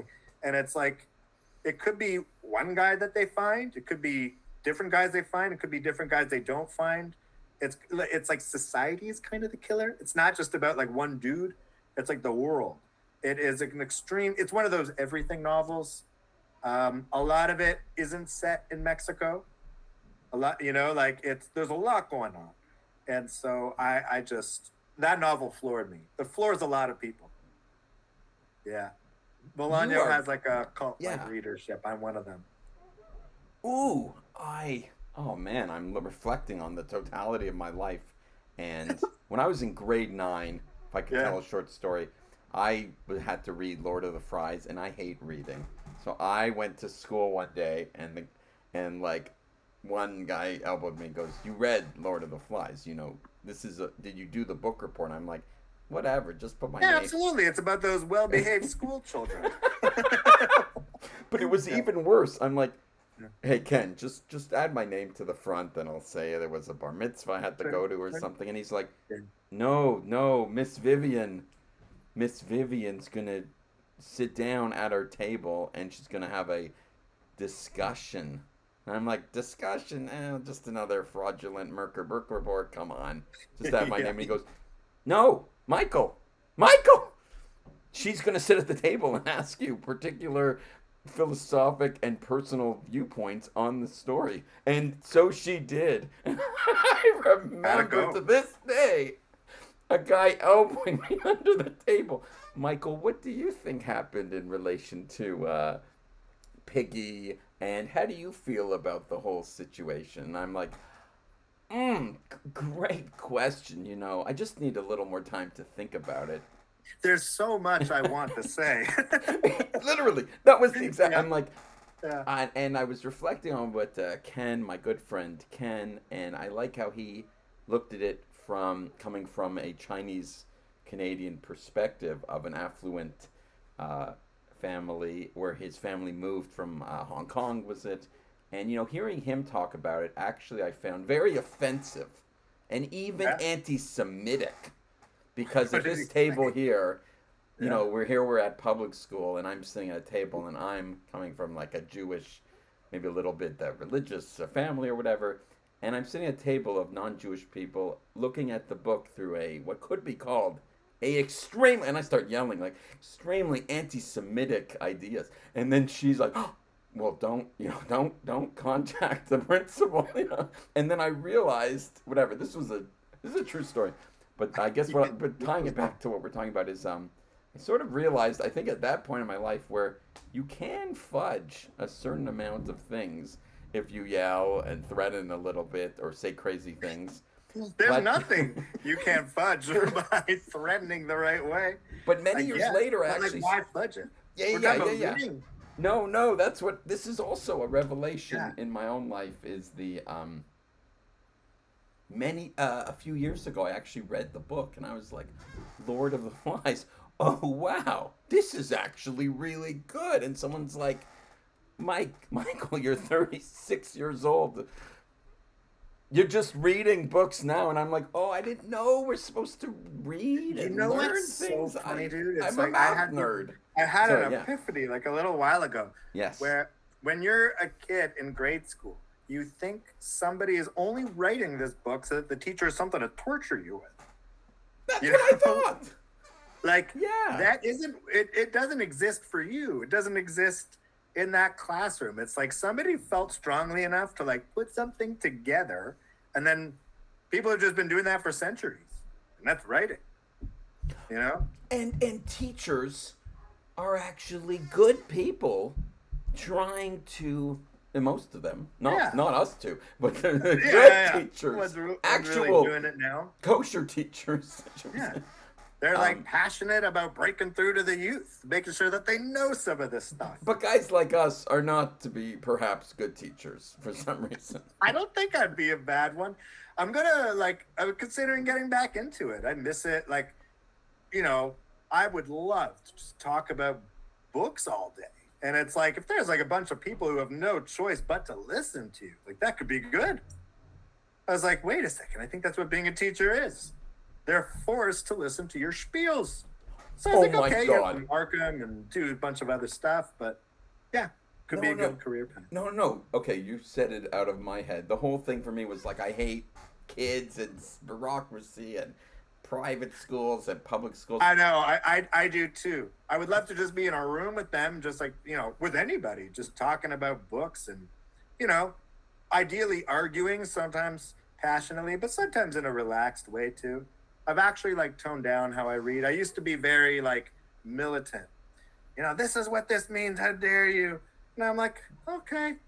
It's like, yeah, I guess read through the book and try to get it right. But some things are pretty open to interpretation. It's okay. There's some wiggle room that isn't just ridiculous, you know? If what you're saying is ridiculous, that's one thing, but. I on the topic of reading, I literally was reading like Catcher in the Rye the other day, and I remember reading this, or Michael Merker reading, which is copying off Ken, the Chinese guy from Hong Kong, sitting next to me for free roast beef sandwiches. Reading. I was always known as the hey mom, we need extra roast beef this month to give to the impoverished Hong Kong kid. You're giving people like sandwiches for grades? You gotta just read the books, man. My story of my life is giving out the kosher sandwiches to get I've never heard of people cheating in this way. How well do you know me? I thought I was I guess what I'm getting, or what are you getting at? You were reading Catcher in the Rye. Sorry, I'm expressing also shame and past illicit corned beef sandwiches, but that's a different topic for another day, hopefully. Yes. But that corned beef was very expensive, so it did buy you a few stolen essays. But putting that aside, I was just amazed when it got that, just the idea around the phoniness and kid becomes adult and the whole topic. And then I just learned the other day, I don't know, Google search a random Wikipedia article. There's a guy the guy who shot John Lennon. The guy he was reading that book. That has nothing to do with the novelist. Right? Oh, from your perspective. That has nothing to do with J.D. Salinger. Okay, tangential to, or going back to the main thing. I was shocked that the idea of phoniness, you hear the term phony, and maybe Mike Merker's a little bit phony, maybe Jeff Halperin's a little less phony, But the idea of phoniness comes from that book, and the idea of literally like a guy wearing a catcher's glove standing in a field. It was just mind blowing. I was like, oh, interesting. And was he actually a baseball catcher with a catcher's mitt? I thought that was figurative. I haven't read that book in a while. No, he's walking around with the mitt, and I was like, "Oh, I am." And now I have never gotten. I used to get like a D, a C in English. When I tried to apply for like a university. They're like, "That's great that you got 100." That was me in math. Yeah, with numbers, I'm useless. Absolutely. That's okay. Different people in the world, but I never succeeded in English, and I always tried to cheat in every test and copy off people and lie to people and photocopy my sister's essays and change the first name from Sherry to Mike and hope no one noticed and the whatever and stealing this and lying about this, and there's some shame in that. But Catcher in the Rye is a very good book. And why is it a good book? It tells the story of Holden Caulfield, who is he is wanting to separate the kids from the phoniness of adulthood. And he's disillusioned, right? It's like that notion. And look, I haven't read that in so long, but like the way everybody talks about it, got very associated with the word phony. And it's like, like, this is fake. I see through this. I'm an adult because I can see through this. And, like, I get it now. I'm not a kid anymore. And it's like, he's also, like, grieving. Because, like, he lost his brother, right? You remember it well. You remember it well. No, I was talking with my dad the other day, and he brought that up. And I was like, oh, yeah. Yeah, that just comes from a conversation I happen to have had, like, a few days ago. Because I really just don't remember that. My memory for novels is terrible. Like it's I can't even remember what books I read, let alone what's in them. It's not good. But yeah, now it's like there's that notion of selling out used to be considered bad. And now it's like, oh, look at my content of me selling out. Don't forget to hit subscribe. And it's like the point is and I don't know, like on an artistic level, it's like you sound like such a purist. Like people need to make money. What else are you going to do? It's like it's in your own hands. It's a tool to do it. Like you can't blame people for trying to, make a living. Like it's in this weird place where everybody knows it's kind of bullshit. Nobody really wants to. Nobody wants to watch it. Nobody really wants to do it. Everybody knows it sucks. But then there's like more and more of it. And then, I don't know, it just keeps happening. This thing that everybody knows isn't really... And look, some people maybe make very good stuff, like content. I don't know. No. What are you getting at? You're getting at that. Why is there content? Why are people making content? What's the content even about? Oh, well, it creates views and the views are fake. And then you have like bots who are like not even really watching the stuff, like juicing up the count. And then you're like, what is the point of all of this? It's like, so long as something's technological, it's considered like good. And it's that idea of like, hey, we have a new thing. And so you need to buy it. You need to do it. And then that's going to take up all your time. Then you make another thing. And you're like, I just want to like sit around and like read or listen to some music. It's like, that's actually what is good. It's like way more fascinating and compelling than new technology, I find. Yeah. I'm very bored with technology. I find it dull. You are not one who is easily... Jeff Halperin is a human being who is not easily manipulated by an ad, or he's not to be agreed with. He's not like a young lady who's like, well, if Britney Spears is wearing red shoes, I need to be wearing red shoes. You're not one who adopts the fashion. It sounds like so sneering when you put it that way, Like, but yeah. I do think it's a bunch of dog shit. And like everyone does. Like everyone knows it's shit.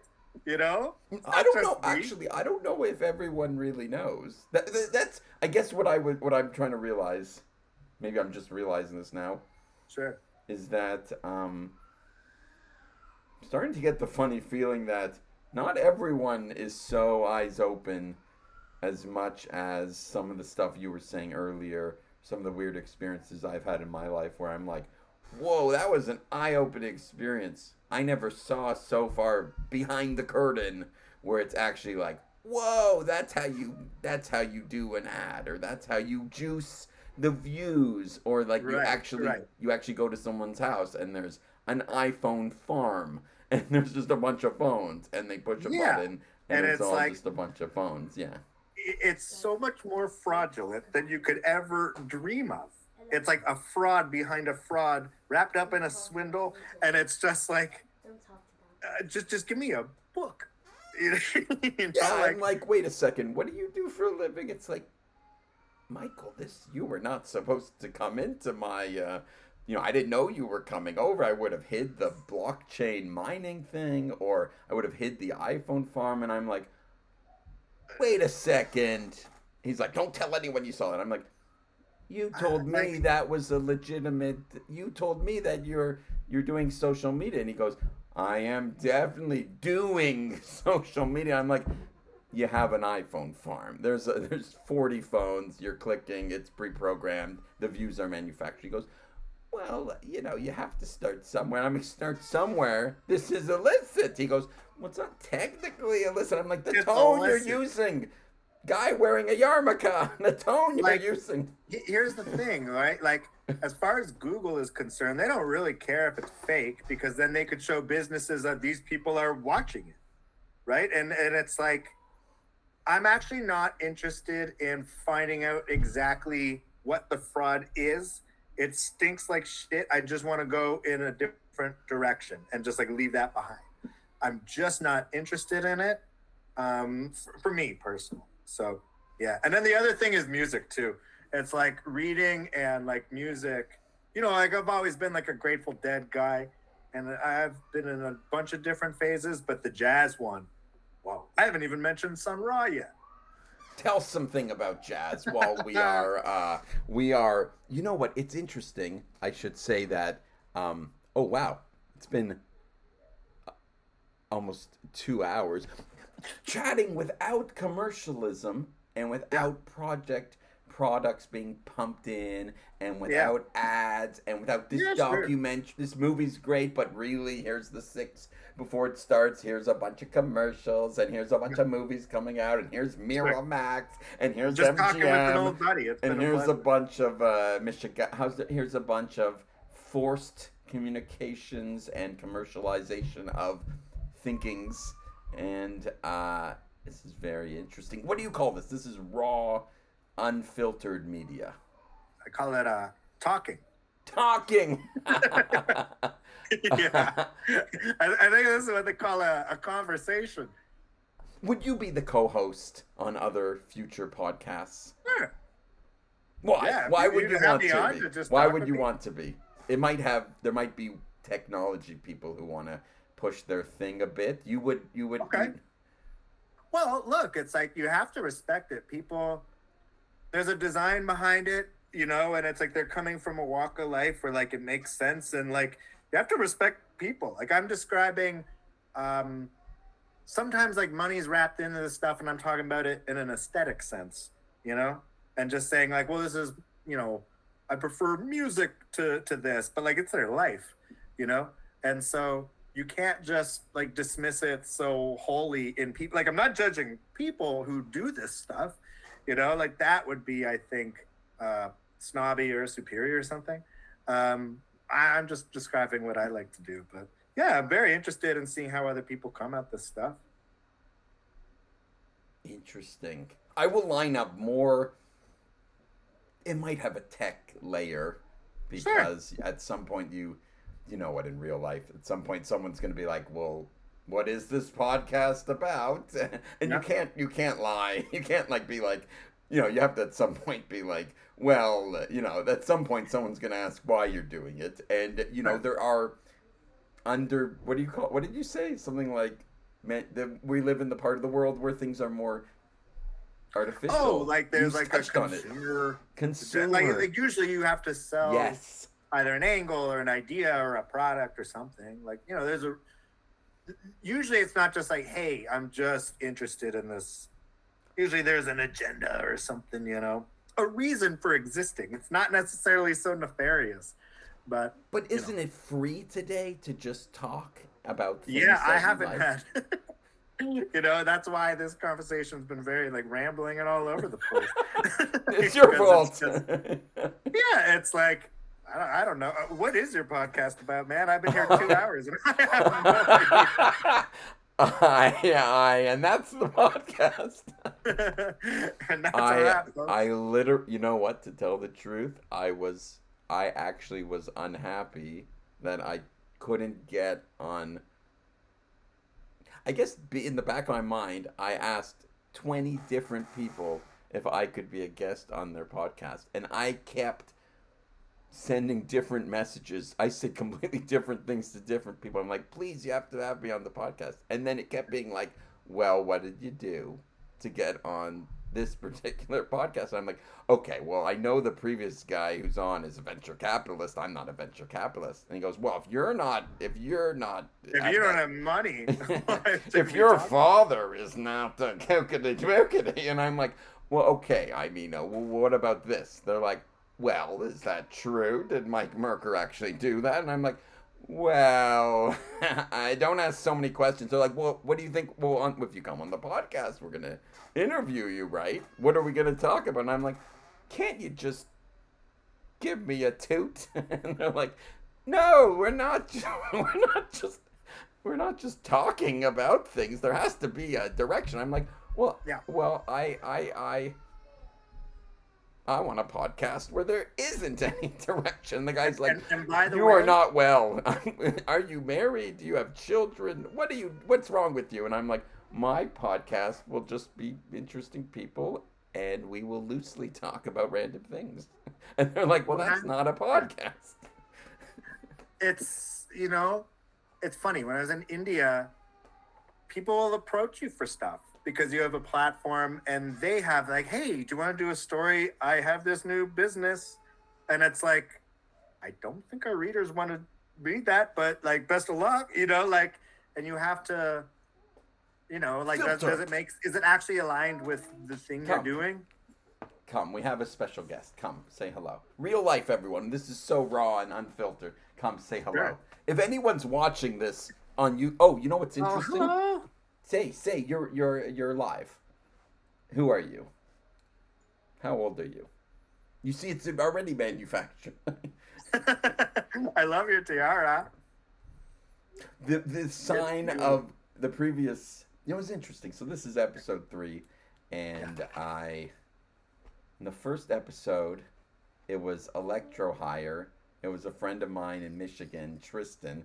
He's a really good programmer and engineer, and he's involved in all sorts of cool stuff. And he has a business partner / friend in England, and he was talking about Electro Hire was all about hardware, technology, customization as a marketplace. And I was like, oh, so interesting.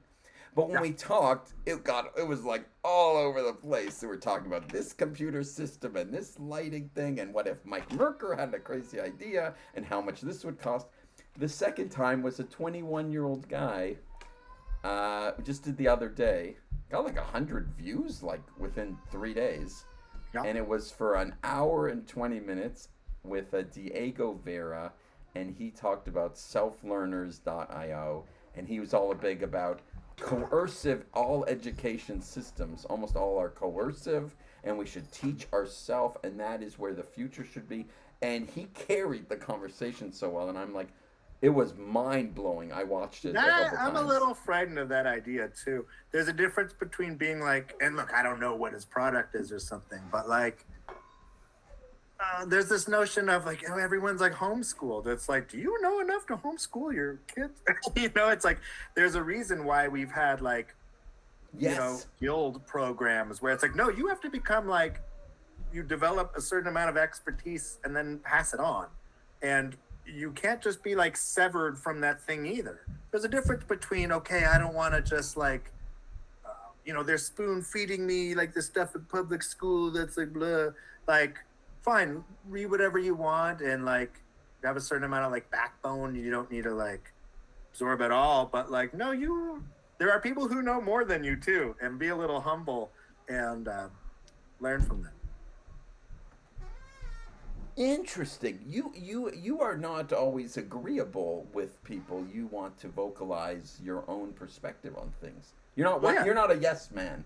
You never Yeah. just like I mean, agree, sometimes I don't agree, want to say agree. anything. Like, there's this, I don't, that thing where like, oh, it's like, I'm a provocateur. I'm going to tell it like it really is. It's like, I just want to relax, like I'm not trying to agitate anybody either.